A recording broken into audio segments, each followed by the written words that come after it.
The bidding war for ABN AMRO heated up after a consortium of banks led by Royal Bank of Scotland offered to buy the bank for more than $100 billion.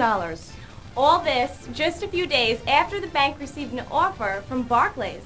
Sounds like this buyout offer is going to get a little heated, Maria. The offer is contingent on ABN AMRO breaking its deal to sell its Chicago-based LaSalle unit to Bank of America for $21 billion.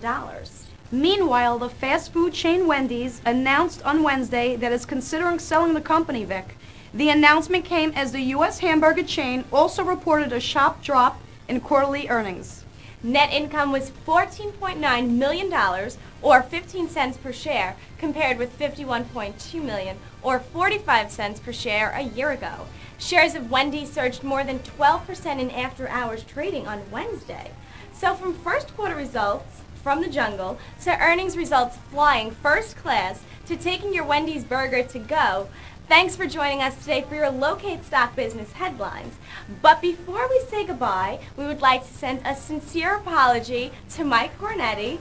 We said his name yesterday with a special hello, and you know how it gets over here, a little chaotic, so there was a little spelling error. But we'd like to send another hello to Mike Cornetti, and that's Cornetti with an E, everyone. Hi, Mike, and have a great day. Up next is your daily dose of coffee and tobacco, along with the side of high five stocks, so don't go anywhere. Have a great day, everybody.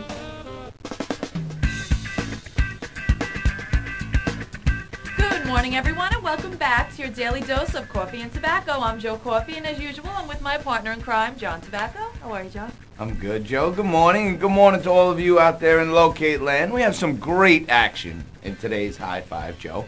But first, I wanted to thank Madison Lancelota for being our guest weather girl today. She did the best job yet, there's no question.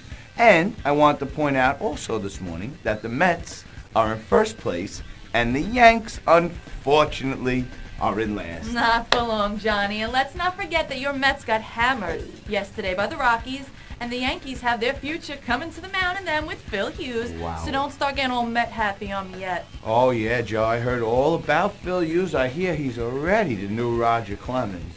But really, I wish all the luck to you and all your filthy Yankee fan friends out there. I have a feeling that the Mets and Yankees are probably going to be on opposite ends of the standings for quite some time. We'll see if my A-Rod keeps breaking records. The Yankees should be right back on top where they belong, Johnny, in no time. We will certainly keep a close eye on the Met-Yank situation. And as always, we're keeping a closer eye on the High Five. And opening up today's High Five is the pharmaceutical company BioDelivery Sciences International. This stock, Joe, rocketed more than 30% in extremely heavy trading volume on Wednesday. And that, Joe, is usually a sign that our short sellers are ready to pounce. JT, the number 4 online is the online travel discount or travel zoo. Sorry about that. I had a rough night last night. It was, you know, administrative professional today. Oh, wow. So I was out celebrating. Anyway, it is the number 4 High Five stock today. Shares of Travel Zoo slumped, much like JT in the back of his pleasure van on a Thursday night, 23.5% after disappointing first quarter results. To stir up business, they are raffling off a trip to their top 20 locations to some lucky winner on vacation. I remember what that felt like. Joe, who are you kidding? In case you don't know out there, Joey is going to Vegas next week, so she'll be getting her fair share of vacation. That's right, can't come soon enough. Well, speaking of vacations, I'll tell you where my next vacation is going to be. Brazil. It's probably so nice over there in Brazil with all those beautiful Brazilian stocks. We're talking about stocks.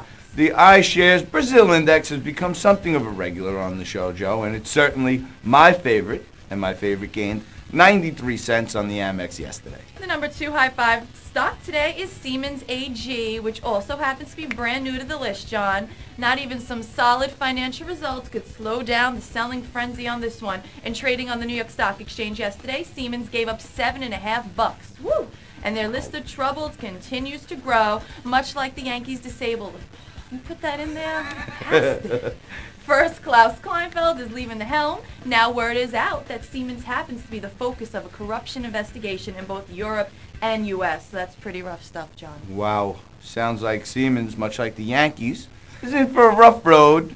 and their CEO is trying to make a quick getaway, Joe. Speaking of getaways, the closing high five today made a little getaway of their own from our #1 spot for the past 5 shows.